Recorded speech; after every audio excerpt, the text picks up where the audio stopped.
Biz turgan joy Surxondaryo viloyati Termiz tumani Uchqizil. Ozgina pastroqda Uchqizil ko'li bor.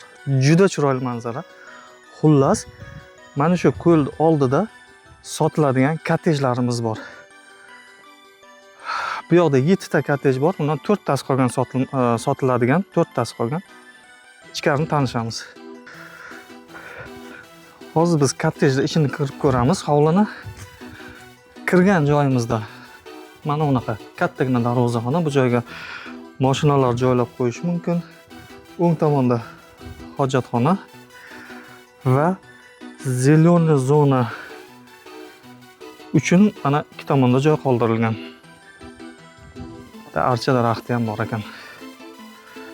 Endi kottej ichkarisini ko'ramiz. Ofarin Surxon kanalining kuzatuvchilari uchun Surxondaryo viloyati Termiz tuman Uchqizilda mana shu kottejimiz sotiladi. Mana ko'rib turganingizdek kirgan joyda buni endi oshxona qilib ishlatsangiz bo'ladigan joy. Bu yoqqa hamma narsasi tayyorlab qo'yilgan.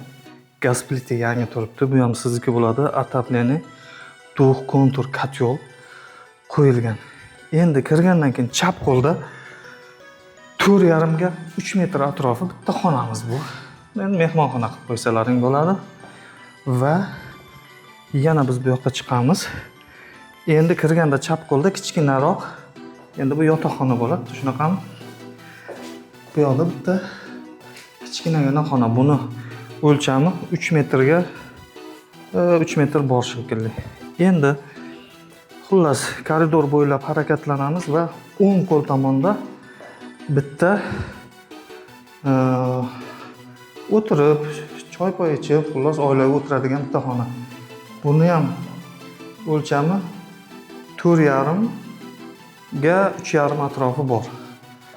Xullas, endi bu xonadan chiqqandan keyin chap tomonda sanuzel, o'zbekchasiga aytganda tualet vannasi. Mana bu yoqda tualeti и mana bu yoqqa kirganda cho'milish uchun, yuvinish uchun vannasi. Endi yana koridorga chiqamiz.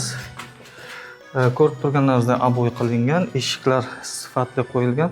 Bu yoqdan orqa hovliga chiqishimiz mumkin. Ko'rib turganingizdek, havo aylanish uchun orqa hovlida ham joy qoldirilgan. Eshiklar ikki tomonlama temir eshik qo'yilgan, sifatli. Narxini 500 million deyapmiz. Agar kim qiziqadigan bo'lsa, ekranda telefon raqamlariga shunday qo'ng'iroq qilib yuborasizlar, kelib ko'rasizlar.